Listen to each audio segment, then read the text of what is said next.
Hello guys, मैं विवेक कुमार आप लोग को अपना यूट्यूब चैनल मार टीचिंग पॉइंट में स्वागत करता हूँ। गाइज, आज की इस वीडियो में हम पढ़ने जा रहे हैं क्लास 10th के काफ़ी इम्पोर्टेंट चैप्टर त्रिकोणमिति। त्रिकोणमिति क्लास 10th की एक ऐसी चैप्टर है कि इस चैप्टर से हमारे बिहार बोर्ड में करीब मैक्सिमम 20 नंबर के क्वेश्चंस इसमें से पूछे जाते हैं। शायद मुझे लगता है कि इसी त्रिकोणमिति चैप्टर से सबसे अधिक क्वेश्चंस पूछे जाते हैं और यह चैप्टर काफ़ी आसान है। बहुत सारे स्टूडेंट को लगता है सुनकर त्रिकोणमिति, लेकिन त्रिकोणमिति कुछ नहीं है। जिस तरह से आप दाल भात सान के खा जाते हो ना, ठीक उसी प्रकार हमारी त्रिकोणमिति जो है क्लास 10th की है। आइए देखते हैं क्या इसकी मेन कॉन्सेप्ट है, आज उनको जानने का कोशिश करते हैं। चलिए आइए देखते हैं क्या इसकी मेन कॉन्सेप्ट है। देखिए यहाँ पे लिखे हैं कि त्रिकोणमिति यानी कि ट्रिगोनोमेट्री। सबसे पहले इसका शाब्दिक अर्थ क्या होता है, ट्रिगोनोमेट्री इसका नाम रखा गया है क्यों। ठीक है, तो देखिए यहाँ पे त्रि का मतलब होता है, यहाँ पे त्रि का मतलब होता है 3 और कोण का मतलब होता है कोणी। ठीक है, और मिति,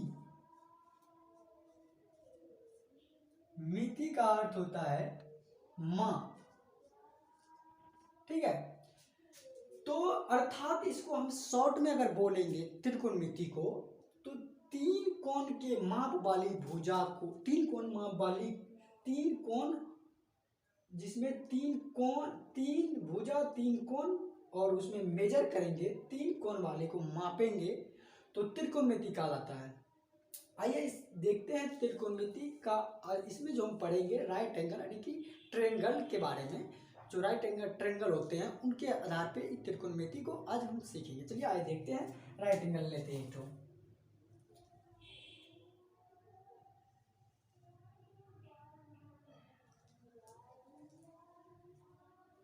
यहाँ जो होते हैं, यहाँ मान लीजिए इसका नामांकन कर लीजिए ABC।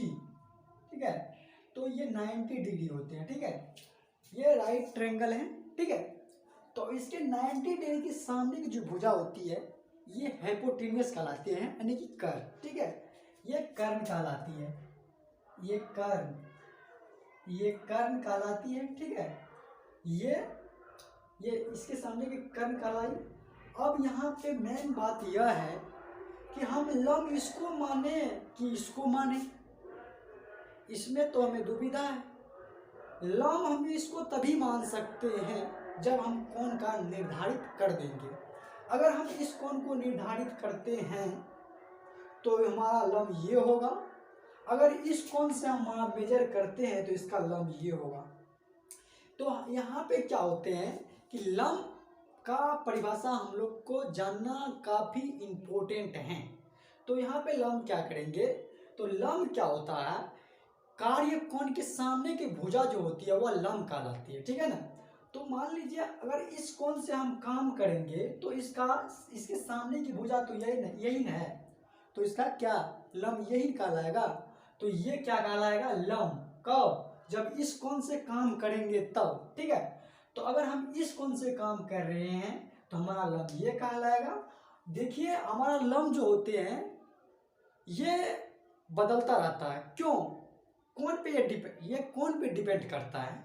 अगर हम इस कोण को मानते हैं तो मेरा लंब ये होता है, अगर इस कोण को मानते हैं तो मेरा लंब ये होता है। ठीक है, ये कर्व फिक्स रहता है। तो मान लीजिए ये थीटा है, ठीक है, तो इसका लंब ये कहलाएगा। ठीक है, लंब, और ये क्या कहलाएगा, आधार कहलाएगा। क्या कहलाएगा, आधार। ठीक है, चलिए देखते हैं। अब जो इसका फार्मूला होता है काफ़ी, जो हम ट्रिक के साथ बताएंगे फार्मूला, तो अंत तक बने रहिए। चलिए देखते हैं। देखिए सबसे पहले क्या करेंगे, आप इसका जो त्रिकोणमितीय अनुपात होते हैं 6 होते हैं, sine cos tan cot cosec sec, ये 6 होती है। आज उनको हम एक फार्मूला के बेसिक पे जानेंगे। चलिए आइए देखते हैं। ठीक है,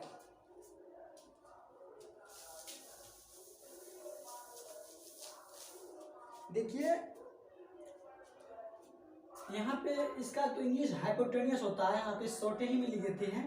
हाइपोटेनियस एस से डिनोट करेंगे, इसको टी से और इसको बी से, बेस है। ठीक है, चलिए आइए देखते हैं साइन थीटा बराबर क्या होता है। साइन थीटा, तो यहाँ पे देखिए आप एक जो होता है इसमें ट्रिक बताएंगे कि पंडित बद्री प्रसाद हरि हरि बोल। ठीक है, तो पंडित बद्री प्रसाद हरि हरि बोल, यहाँ पे एक कोना में हम लिख देते हैं पंडित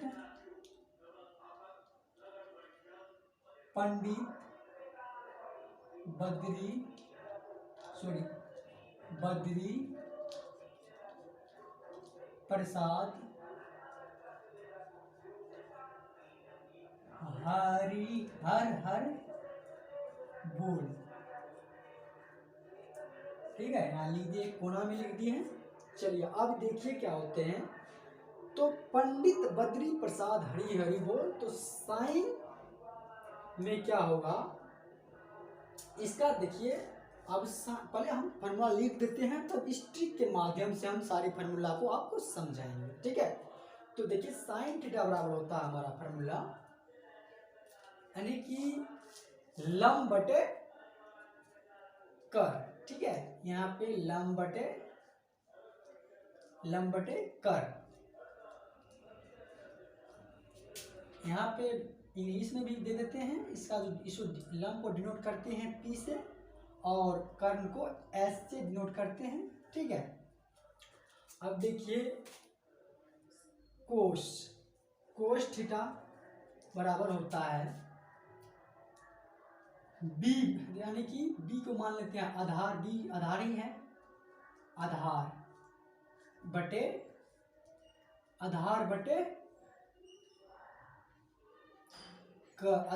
कर साइन कोस टेन थीटा बराबर होता है पी बाय बी। सॉरी, यहाँ पे इंग्लिश हिंदी में लिखते हैं लंब बटे आधार।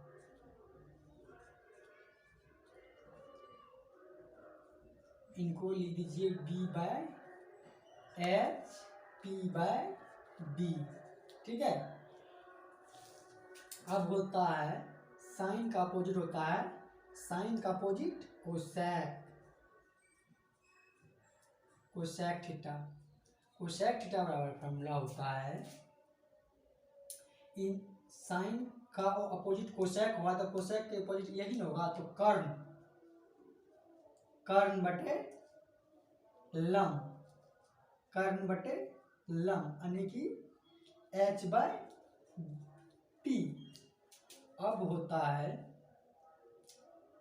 कोस का उल्टा सेक होता है, कोस का उल्टा सेक थीटा, इसका होता है सेक कोस का उल्टा, तो कर्ण बटे